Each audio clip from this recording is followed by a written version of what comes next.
Oke, sebelum saya ke Bu Siti, saya ingin ke Pak Nurdin terlebih dahulu. Ini dalam konteks kita bicara soal koalisi besar yang kemudian istilah itu dikatakan bukan koalisi besar, tapi kerjasama besar gitu, atau kerjasama kebangsaan seperti yang disampaikan oleh Pak Daniel tadi. Kalau dari perspektifnya Golkar, melihatnya seperti apa? Kalau kita bicara siapa sih seharusnya leadernya ketika ada kerjasama besar atau ada koalisi besar, siapa yang sebenarnya pantas untuk memimpin? Pak Nurdin melihatnya seperti apa? Jadi begini, demokrasi Indonesia itu dibangun atas dasar multipartai. Oleh karena itu lobby-lobby, silaturahmi politik itu sangat penting dalam rangka kerjasama politik. Nah, jadi koalisi yang terbentuk itu adalah koalisi yang bukan lahir dari sebuah sistem pemerintahan karena kita tidak mengenal yang namanya oposisi. Itu sistem kita sistem presidensial tapi rasa parlementer kira-kira seperti itu. Nah, oleh karena itu inisiasi daripada Pak Erlangga yang menginisiasi koalisi besar itu kan dicetuskan pertama oleh Pak Erlangga, kemudian di endorse oleh Bapak Presiden. Ya, dan itu wajar saja karena di dalam koalisi besar ini ada 3 menteri, itu adalah menteri daripada Pak Jokowi pembantu presiden. Jadi etika politiknya adalah apabila ini partai politik minta katakanlah tukar pendapat, minta restu dengan Pak Presiden, itu kewajaran di era multipartai seperti saat ini.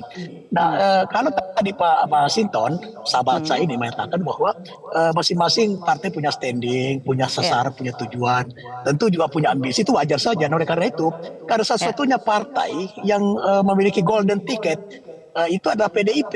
Dan PDIP tanpa koalisi pengusung ya. Jadi koalisi ada sekarang itu koalisi yang sangat situasional. Pertama ini koalisi hanya untuk mencari tiket dulu. Belum tentu nanti kalau koalisi ini misalnya kalah, belum tentu bisa nyatu lagi menjadi koalisi. Itu belum tentu. Contoh yang lalu, pemilihan presiden lalu misalnya PKS, PAN, Gerindra itu kan pendukung Pak Prabowo.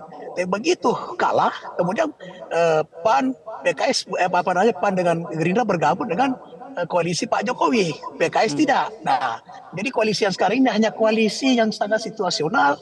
Ini karena sebenarnya korban daripada parliamentary threshold. Kalau tidak ada presidential threshold, kalau tidak ada presidential threshold tidak seperti ini kejadiannya. Nah, oleh karena itu kalau Pak Masinton mengatakan bahwa PDIP ya tentu harusnya RI1 karena pemenang. Itu wajar saja, itu normal. Oleh karena itu saya menyarankan kepada Mas Ito sampaikan ke PIBU, tidak usah berkoalisi, tidak usah masuk ke koalisi besar karena PDIP adalah memiliki golden ticket. Nah, sehingga tidak membuat kesulitan di dalam koalisi besar ini untuk menghadirkan daripada calon presidennya maupun calon wakil presidennya. Karena kalau koalisi besar ini terbentuk, insya Allah ini satu hal yang sangat bagus dan ini tidak sulit menentukan. Tinggal KIR untuk mengurangi friksi di dalam koalisi yang nanti akan terbentuk gitu kurang lebih.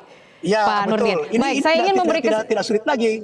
Tidak sulit lagi, semuanya menjadi lebih mudah begitu ke depannya. Saya ingin menanyakan ke Ibu. Ada ruang negosiasi, tapi kalau PDIP masuk di koalisi besar, menjadi koalisi jumbo, kemudian mensyaratkan RI1-nya harus dari PDIP, itu tidak ada ruang negosiasi. Baik, jangan-jangan PDIP juga pengen bikin koalisi sendiri, koalisi jumbo yang lain begitu ya sebagai tandingan. Saya ingin ke Bu Siti. Tidak perlu bikin koalisi ini kan hanya koalisi situasional untuk tiket. Sementara PDIP, sahabat saya Pak Masinto itu sudah punya golden ticket itu. Tidak perlu berkoalisi, sudah bisa mengusung. Tidak perlu koalisi lagi. Koalisi besar mencari pemimpin, misalnya dari KIR presidennya, dari KIB calon wapresnya, atau sebaliknya dari KIB calon presidennya, dari KIR calon wapresnya. Itu akan mudah gitu. Dan memberi pilihan yang bagi rakyat untuk beberapa alternatif, bisa ada 3 calon, bahkan 4 calon untuk 3 calon lah. Kalau koalisi besar terbentuk 3 calon. Ya, oke, baik.